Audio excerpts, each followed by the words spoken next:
देश के college university में अब सब कुछ बदलने वाला है। यूजीसी का नया कानून 2026 लागू हो चुका है। जातिगत भेदभाव पर सीधा वार, लेकिन सवाल सिर्फ यह कानून इंसाफ लाएगा या नया विवाद।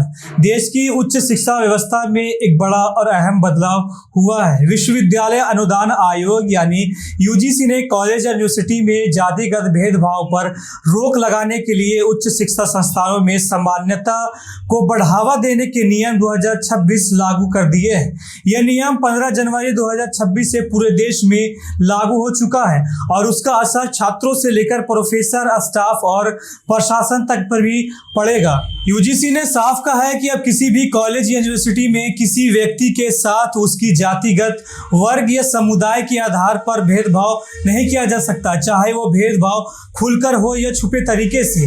अगर ऐसा पाया गया तो उस पर सख्त कार्रवाई होगी।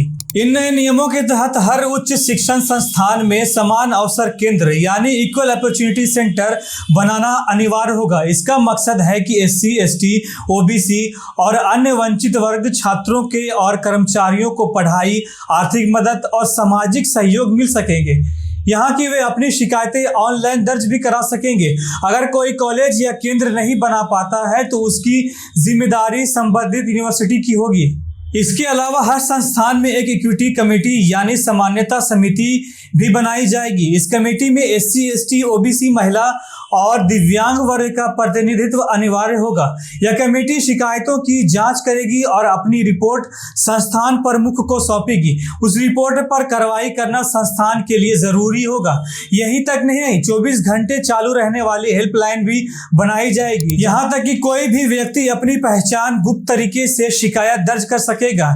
इस नए नियम की एक बड़ी और खास बात यह है कि ओबीसी वर्ग को भी जातिगत भेदभाव की शिकायत दर्ज कराने का पूरा अधिकार मिल गया है। इससे पहले यह सुविधा मुख्य तौर पर केवल एससी और एसटी तक ही सीमित थी। अब हर विश्वविद्यालय और कॉलेज को हर 6 महीने में अपने इक्विटी कमेटी की रिपोर्ट यूजीसी को भेजनी होगी और यूजीसी समय पर रैंडम निरीक्षण भी करेगा।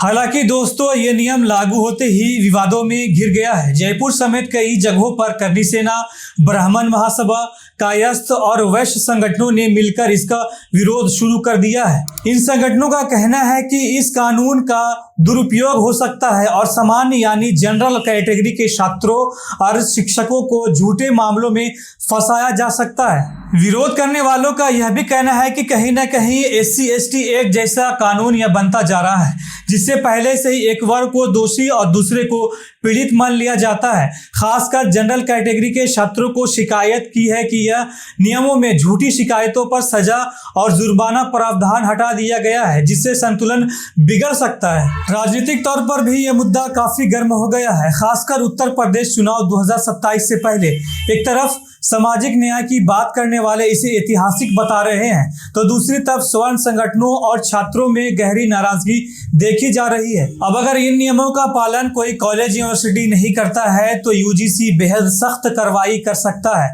इसमें अनुदान रोकना, कोर्स बंद करना, ऑनलाइन और डिस्टेंस एजुकेशन पर रोक, यहाँ तक कि मान्यता रद्द करने की भी शामिल है। दोस्तों, इन नियमों की जरूरत इसलिए भी महसूस की गई है कि देश में पहले भी कई दुखद घटनाएं सामने आ चुकी है। हैदराबाद सेंट्रल यूनिवर्सिटी की छात्र रोहित वेमुला की आत्महत्या, बाद में डॉक्टर पायल जैसे मामले में यह सवाल खड़ा कर दिया था कि आज भी जो कॉलेज में जाति काबिलियत से ऊपर रखी जाती है। ये मामले सुप्रीम कोर्ट तक पहुंच और अदालत ने साफ कहा कि 2012 के पुराने नियम कमजोर है, उन्हें मजबूत बनाने की जरूरत है। इसी पृष्ठभूमि में promotion of equity in higher education institution regulation 2026 लाए गए हैं। यूजीसी का कहना है कि इसका मकसद ऐसा माहौल बनाना है जहां एससी, एसटी और ओबीसी छात्र, शिक्षक और कर्मचारी बिना डर कर पढ़ाई करें और काम कर सके और उन्हें जातिगत तानों या सामाजिक प्रताड़ना का सामना न करना पड़े। लेकिन कहानी यही खत्म नहीं होती। शुरुआती ड्राफ्ट में ओबीसी को जातिगत भेदभाव की परिभाषा से बाहर रखा गया था, तब भारी विरोध हुआ। अब जब शामिल ओबीसी को किया गया है तो जनरल कैटेगरी के छात्राओं में बेचैनी दौड़ गई है। उनका सवाल है कि अगर ये खुद खुद किसी भेदभाव का शिकार होते हैं तो उसके लिए सुरक्षा कहाँ है। नए नियमों में जातिगत भेदभाव की परिभाषा खास तौर पर SC, ST और OBC तक सीमित नहीं रखी गई है, जबकि सामान्य भेदभाव की परिभाषा में धर्म, लिंग, जन्म स्थान और विकलांगता शामिल है। यही बात विवाद की जड़ बन गई है। नियमों के मुताबिक हर संस्थान को 90 दिनों के भीतर इक्विटी कमेटी बनानी होगी। शिकायत मिलते ही 24 घंटों में प्राथमिक कार्रवाई और 15 दिनों में जांच रिपोर्ट देना अनिवार्य होगा। गंभीर मामलों में पुलिस को सूचना देनी होगी और दोषी पाए जाने पर चेतावनी, निलंबन, निष्कासन या संस्थान से बाहर करने तक की कार्रवाई हो सकती है। अब बड़ा सवाल यह है कि दोस्तों, यह नियम सच में कॉलेज यूनिवर्सिटी में सामान्यता और न्याय लाएंगे या फिर यह शिक्षा के क्षेत्रों में एक नई राजनीतिक और सामाजिक खाई पैदा कर देगा। यह बहस अब सिर्फ सरकारी फाइलों तक सीमित नहीं रही है, बल्कि छात्रों, शिक्षा और आम लोगों पर चौपाल तक पहुंच चुकी है। आने वाले दिनों में यह मुद्दा और भी ज्यादा चर्चा का विषय बनने वाला है।